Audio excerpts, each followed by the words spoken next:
The front of the car's all yellow. Can you put them a bit higher? I can't see. And you've got to imagine that the calf's here, and there's a rope from the calf all the way to old mate on his horse. Right? Can you tell me about this tree, Darwin? It's a baobab tree. It's a big one.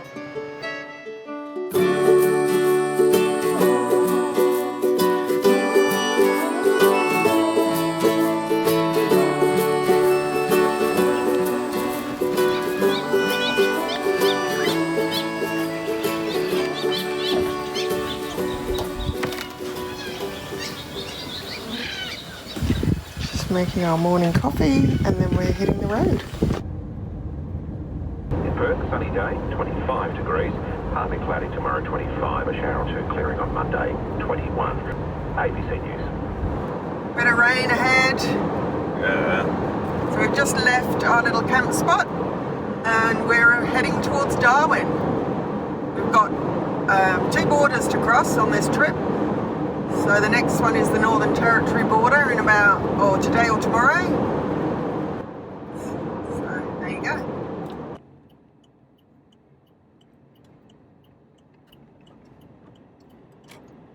Good, all the roads are open. Here's our first big baobab tree.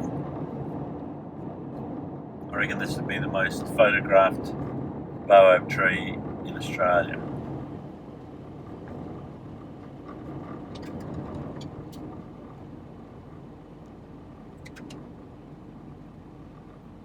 Oh, stunning. Wow.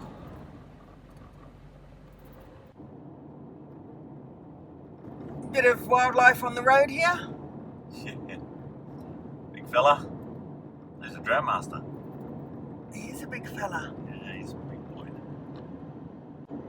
So we're going to get some rain in the next few hours. Yeah. Can you tell me about this tree, Darwin? It's a baobab tree. It's a big one.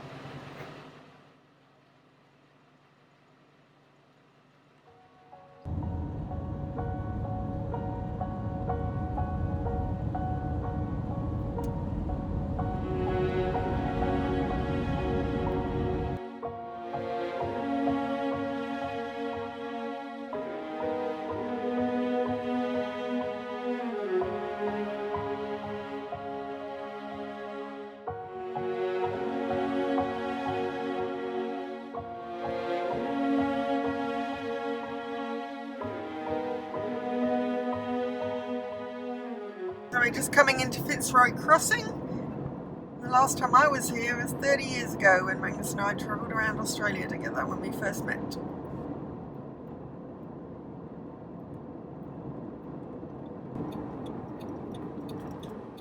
That's what we usually go to.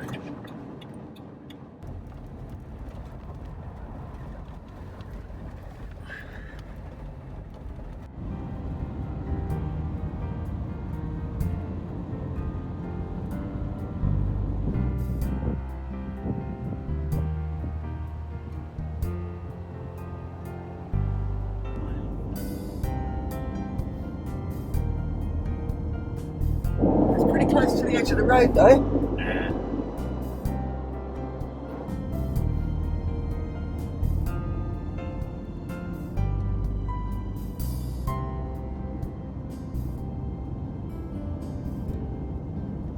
So where are we? There where the red circle is. And that's Halls Creek. That's the Bungle Bungles. And we're about 80 kilometres west of Halls Creek. Right on the edge of the earth, look. If we'd gone the other way, we would have fallen off.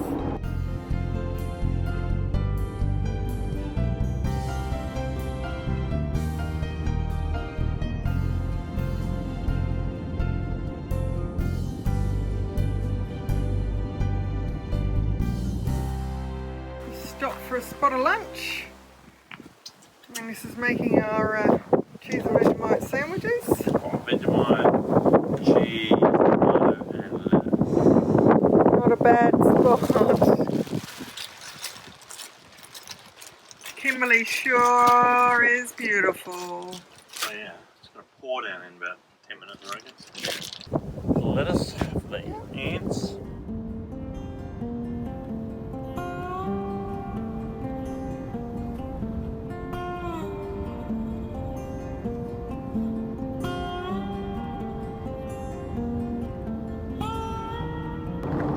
Where are we, Ben? About 120 kilometres from the Northern Territory border. Still just in the Kimberley. Yeah. This is a single lane bridge. And no one has right of way, so the first one here wins. Unless it's a big truck, then he has right of way.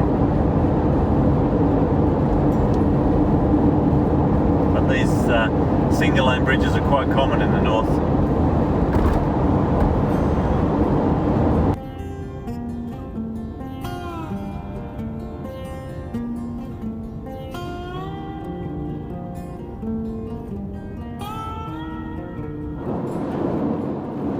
Here it comes, wide load. Oh, wow, that's enormous.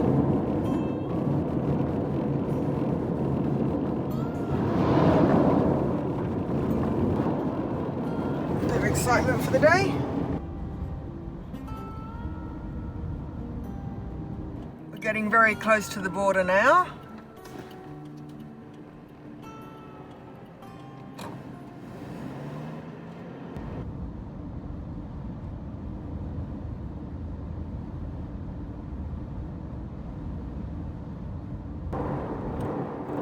Do you want to tell me about this?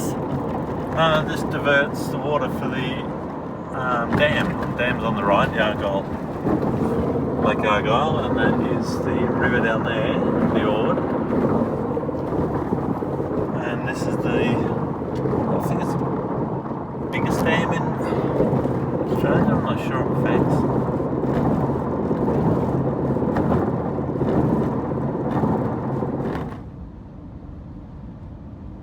Very windy out there. We're going through a squall. Storm cell. Storm cell.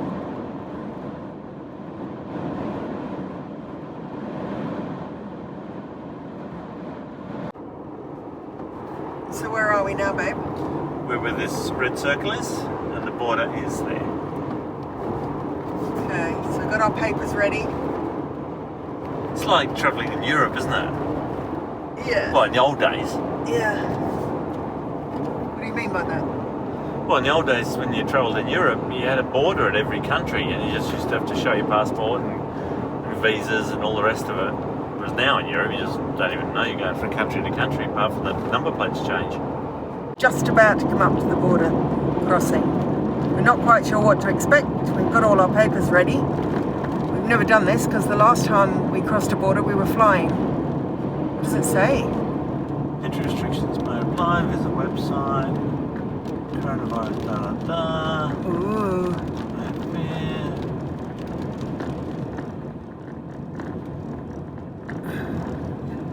No, just drive through. No. Surely not. Isn't there anyone to stop you? No. Maybe you have to go in there. No. It can't be right. Really? Yep. It would have had a barrier, wouldn't it? I bet you it's when you get into the territory. Oh, maybe. No, into Lake Catherine. Alright. Oh, that was weird. That wasn't very exciting, all that paperwork for nothing. Action. I have a favourite word. I didn't coin it, but I've used it quite a bit in the last 10 years. Anticipatment. So we've been anticipating this border crossing and having all our paperwork ready and all, because the border's been closed for like 7 months. And so we had everything ready, and we got there, and it just drove straight through. So, yeah. It's Sunday morning now, and we're in the Territory. Beautiful morning. We had a massive storm last night. The lightning show was one of the best I've ever seen in my life. And I used to live up here, and the lightning shows are pretty good, but last night's was incredible. So, Western Australia, done and dusted. We did from when we left Perth, we've done 4,150 kilometres in the same state to get from Perth to the border. So that's a distance all the way across Europe, and we haven't even left the state yet. And it's like the same. Yeah, it's pretty amazing the size of Western Australia. So 4,100 kilometres to get to the border. 5 days of driving. Three breweries visited. We've had some great bush camps. We've stayed in 2 caravan parks, so just so I can get a shower in. And this morning we are going to head through now to a place called Timber Creek and get a coffee, because I didn't feel like making coffee this morning. And then continue on today. It's about 800 kilometres to Darwin, which is our destination for today and the next brewery. So a little update on what's been happening and what is happening. So yeah, catch you later on. Victoria River. Go on. I was about to say Victoria River. Tell me something about it. It's one of the last wild rivers in Australia. It hasn't been dammed or anything, and there's not much agricultural on it. So it's been left in its natural state pretty well, and it's amazing river. It starts up in Wyndham and next to the Ord, and it continues on through to the Territory, and then it just winds its way through all these beautiful escarpments, and the banks are lined with boabs. It's full of crocodiles and full of fish, and beautiful river. I've always wanted to put a tinny in and explore it. Who knows, maybe I might one day. But nice part of the world up here. We're on the outskirts of Timber Creek, just coming into town. Hopefully there'll be something open so we can have a coffee. And there's not many tourists. We haven't seen a single car this morning, so who knows if anything's open. Yeah, there hasn't been a single car on the road. It's now, we left 2 hours ago. No one. So it is very, very quiet up here. Usually this road this time of year would be full of caravans leaving the north, but there is no one up here. That's yours back. Thank you. That's Cheers. yours. You guys are good to go. Drive safe. Have a good Thank one. No worries, mate. Thanks for that. So, we actually came across the, the crossing. border. It was just Yeah. a bit further down the road. Yeah, this is the first town in Western Australia, so in Northern Territory. So this is where the border was. That's a pretty cool cop car. This one. Yeah, it's only a Kia, but it looks cool. So we got to hand our forms in after Yeah. all. And we're all good to go. And look, they've got a little barbecue. Yeah, they've got they're all well set up. Set up here. Shade. Yeah, I'll feel better now that I've given that piece of paper away. Yeah. So that was that. They've got quite a good setup there, haven't they? Yeah. There you go. We're through the border. Yep. We can now go and have a coffee. Just coming into Timber Creek. So is there anything to say about Timber Creek? Oh, it's a nice little place. It's got a little pub down here on the left. A nice little caravan park. They do croc feeding here, which is quite nice for people who've never seen a croc. Yeah, it's just a nice little quiet place. So here we are, going to try and get some brekkie. So here we go. I'm going to try this one for breakfast instead. It's very beautiful. Look, all the beautiful trees. It's Sunday, so it's all closed. I forgot it was Sunday.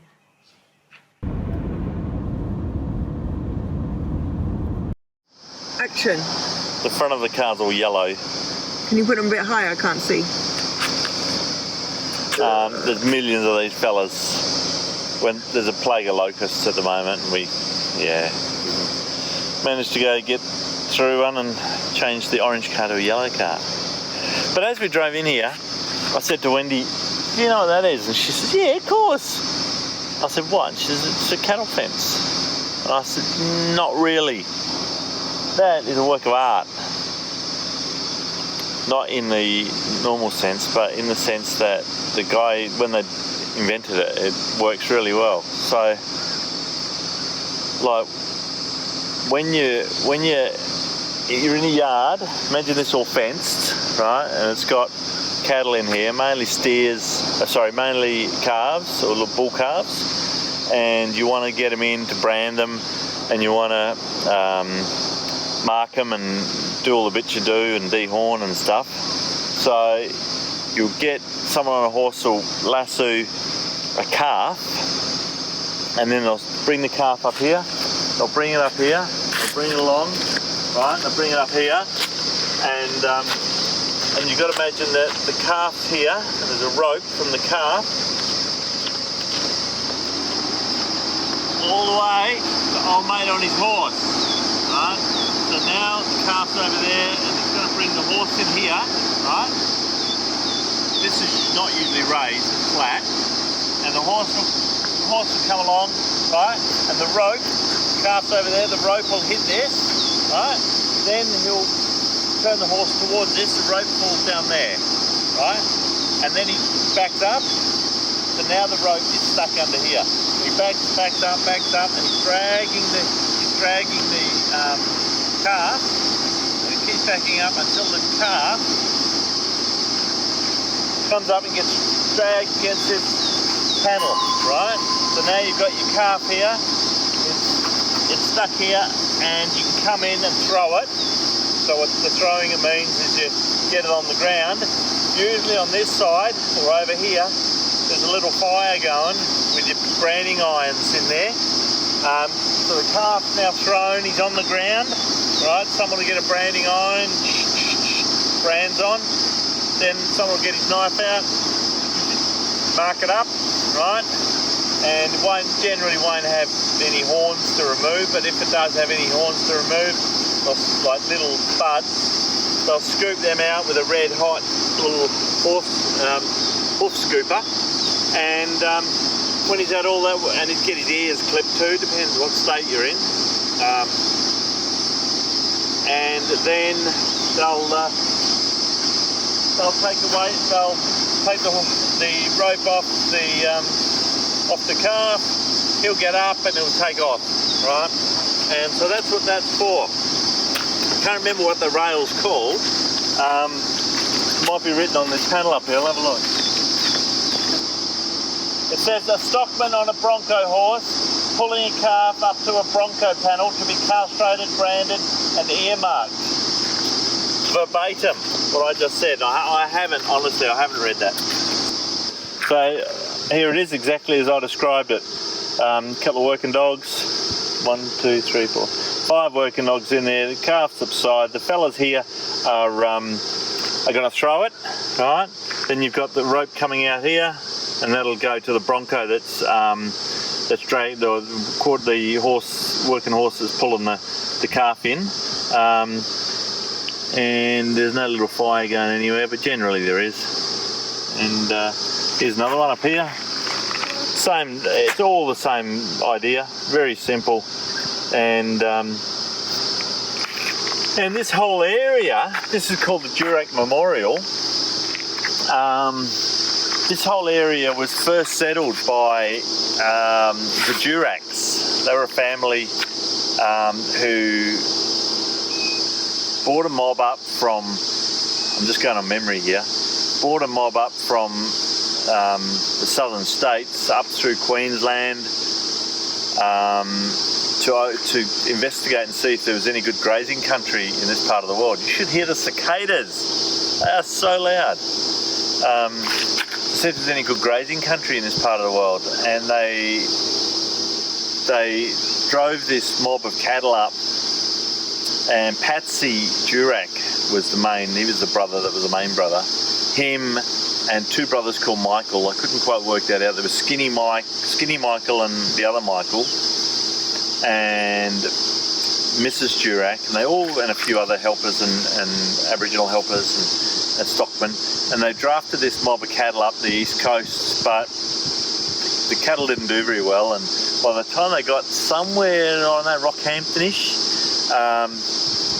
most of the cattle had died and they weren't in a good situation. So Patsy said to his brother Michael, Skinny Michael, he said, how about you take some horses back down to the markets and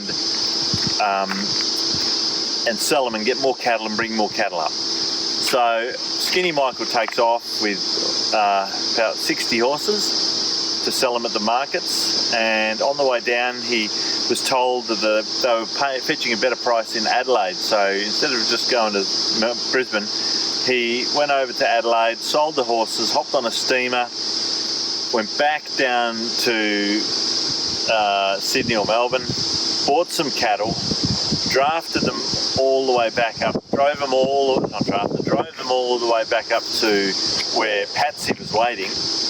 And you got to remember that Patsy just said to Skinny Michael, I'll see you when I see you, old mate, because there was no mail delivery or anything in those days, and no internet and no phone and no Facebook. So anyway, young Michael, Skinny Michael,